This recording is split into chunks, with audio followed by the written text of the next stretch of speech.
The new iPhone 17 arrives like clockwork, but the economic clock it s chiming in front of ISNT, the same one that made yearly upgrades feel inevitable. Households are stretching paychecks, upgrade cycles are longer than ever, and durable goods splurges are the first thing to get pushed to later. Against that backdrop, Apple's latest feels less like a must-have leap and more like a luxury nudge, polished, yes, but out of step with a value-hungry year. Start with the sticker reality. Apple's own launch materials put the 17 Pro at $1,099 and the Pro Max at $1,199. With the standard iPhone 17 slotting below that tier, that's premium pricing in any cycle. In a soft one, it's a dare. Apple did sweeten the base model with 256 gigabytes at entry, a consumer-friendly move that quietly raises perceived value, but it doesn't change the monthly math for anyone already wincing at 3- or 4-figure outlays. There's a reason the crowd is drifting down market inside the lineup. Reporting the day after pre-orders opened said Apple asked assemblers to boost production of the entry-level iPhone 17 by at least 30%, with demand skewing away from the $1,099 plus Pro models. If correct, that's price sensitivity in the wild.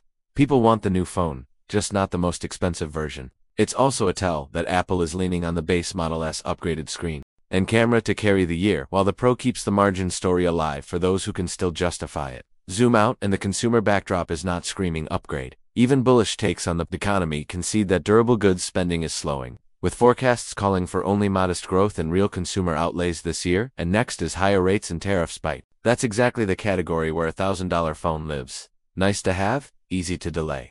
You can feel the tension in households that postponed a vacation, stretched a car's life by another year, and now stare at a handset that still works well enough. The behavior data agrees.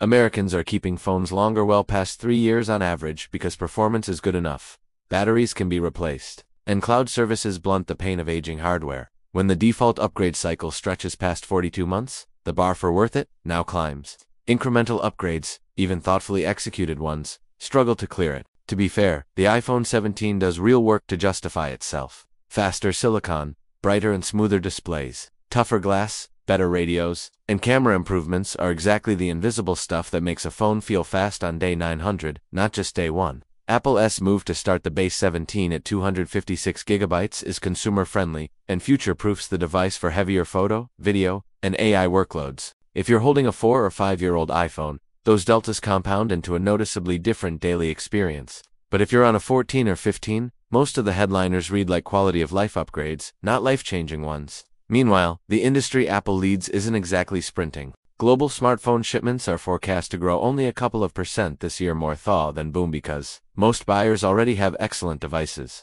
and only a subset see a reason to jump. The iPhone 17 sits squarely in that reality, a refinement year in a refinement market, presented to a consumer who just taught themselves to wait. So why call it a miss? Not because the phone is bad. It isn't. It's a miss because the story doesn't match the season. In a year defined by caution, the winning narrative is more for less. Stretch your dollar, premium where it counts. Apple clearly knows this. The base 17s, bumped storage is exactly that kind of nudge, but the headline energy still belongs to the 4-figure Pro, and the overall positioning still assumes appetite where there's more ambivalence than hunger. When the most defensible move for many households is to ride a perfectly fine phone, another 12 months, a $1,099 hero product, however excellent, feels like the wrong main character.